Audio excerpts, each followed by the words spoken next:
एक बार फिर से बादल फटने की वजह से हिमाचल प्रदेश में बड़ी तबाही मच गई है।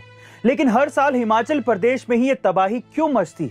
दरअसल जब मॉनसून के समय बादल उत्तर दिशा की तरफ जाते हैं तो हिमालय पर्वत की वजह से बादल आगे नहीं बढ़ पाते और सारे बादल वहीं पे इकट्ठा होने लगते हैं। कुछ समय बाद ठंडी हवा की वजह से अचानक बादल फट जाता है, जिस वजह से बाढ़ आ जाती है। और ऐसे ही एक बार फिर हिमाचल प्रदेश के थुनांग शहर में बादल फटने की वजह से भयंकर बाढ़ पूरे शहर को अपने चपेट में ले चुकी है, जिस वजह से 24 घंटे के अंदर अंदर ही 8 से ज्यादा लोगों की मौत भी हो चुकी है। यही नहीं, थुनांग शहर में आई बाढ़ से व्यास नदी पर बना मंडी से कुल्लू को जोड़ने वाला 100 साल पुराना लाल पुल भी धंस चुका है। अब इस आपदा का ठहराव कब तक होगा ये तो नहीं पता, लेकिन हम भगवान से यही प्रार्थना करते हैं कि संकट की घड़ी में वो हिमाचल प्रदेश के लोगों की मदद करे और उन्हें बाहर निकाले। उत्तर प्रदेश के इतिहास में पहली बार ऐसा हुआ कि किसी ने भी ईद के दिन सड़क पे नमाज नहीं पढ़ी। लेकिन ऐसा कैसे हुआ? देखिए, हर साल ईद के समय उत्तर प्रदेश में कई मुस्लिम समुदाय के लोग सड़क पर ही नमाज पढ़ने लगते थे, जिससे कई बार ट्रैफिक जाम हो जाता था, खास करके अलीगढ़ में, जहां सबसे ज्यादा मुस्लिम समुदाय के लोग ही रहते हैं। लेकिन इस साल हमारे योगी जी ने यह कह दिया था कि कोई भी व्यक्ति सड़क पर नमाज नहीं पढ़ सकता। जिसे नमाज पढ़नी है वो मस्जिद में जाकर ही नमाज पढ़ेगा।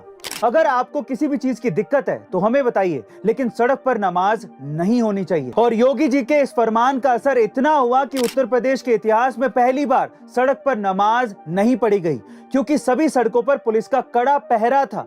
यहाँ तक कि ड्रोन की मदद से हर सड़क पर नजर रखी जा रही थी और इस तरह से पूरे यूपी में मस्जिद में ही नमाज पढ़ी गई। वैसे लोग कहते थे मोदी है तो मुमकिन है, अब हमें यह भी कहना पड़ेगा कि योगी है तो मुमकिन है। असली मसाले सच सच MDH। इस ऐड में एक अंकल आते थे जिन्हें आपने जरूर देखा होगा। लेकिन क्या आपको पता है कि ये अंकल पाकिस्तान के एक शरणार्थी थे जो सिर्फ 1500 रुपए लेके इंडिया आए थे। पर इंडिया आके इन्होंने इतनी बड़ी मसाले की कंपनी कैसे खड़ी कर दी? देखिए, आजादी के बाद जब भारत और पाकिस्तान का विभाजन हुआ तो 25 साल से पाकिस्तान में मसाला बेचने का काम करने वाले धर्मपाल गुलाटी ने भारत में शामिल होने का फैसला कर लिया। 1500 रुपए के साथ पाकिस्तान से भारत आए धर्मपाल जी ने साल 1948 में दिल्ली के करोल बाग में अपना पुराना मसाले बेचने वाला बिजनेस शुरू किया। पाकिस्तान में उनकी दुकान का नाम था महशियारदी हट्टी, जिससे उन्होंने अपने नई दुकान का नाम MDH रखा। उस समय उनकी कंपनी अकेली ऐसी कंपनी थी जो मसालों को प्रॉपर पैकेजिंग के साथ बेचती थी।